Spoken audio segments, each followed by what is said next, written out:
Deci azi dimineață i-am lăsat banul Ana și am spus du-te tu la Lidl și ia-ne ceva de mâncare, că nu am timp să merg. Și uite ce mi-am găsit. Mi-a luat de asta. Mi-a luat bombonele de-astea. De-astea nu le-am încercat niciodată, vreau să fac cum sunt. Ai ținut cont când ți-am zis de astea, praline. Mi-a luat praline. Ce mi-a luat aici? Mi-a luat și de-astea. Mi-ai luat banul. Dulciuri multe. Am zis dulciuri multe. Mi-a luat de-astea. Și mi-a mai luat ceva care știa ea, observația că mănânc eu. Mi-a luat burada.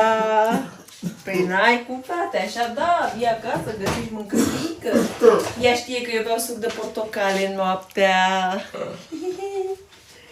Ce fericită sunt, Anu. Mă bucur, mami. Da, că ai văzut că eu sunt așa, eu fiecare noapte ai văzut că... Mă bucur. Și ce să încercăm noi prima și prima dată? Încercăm asta. Ana, hai să facem împreună big taste de asta. Facem...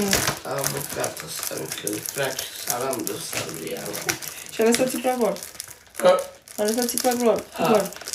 Am luat cașcaval, am luat burata, am luat dulciuri de lapte, două alete, una.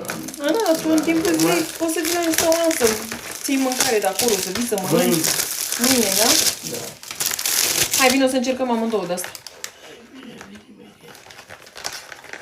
Ochile, burata asta e aia italiană, mami. Burada, da, care îmi place mie. Haide, Ana. Dar mă mică, dar hai că mă... Ia.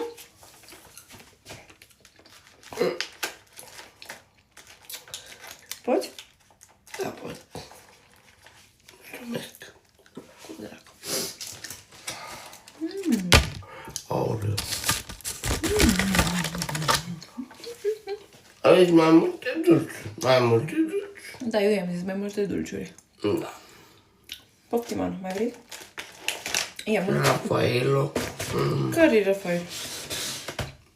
Măi, Ana, asta e Ferrero. Ah, că eu nu vezi. Se supără Ferrero. Gata, ajunge.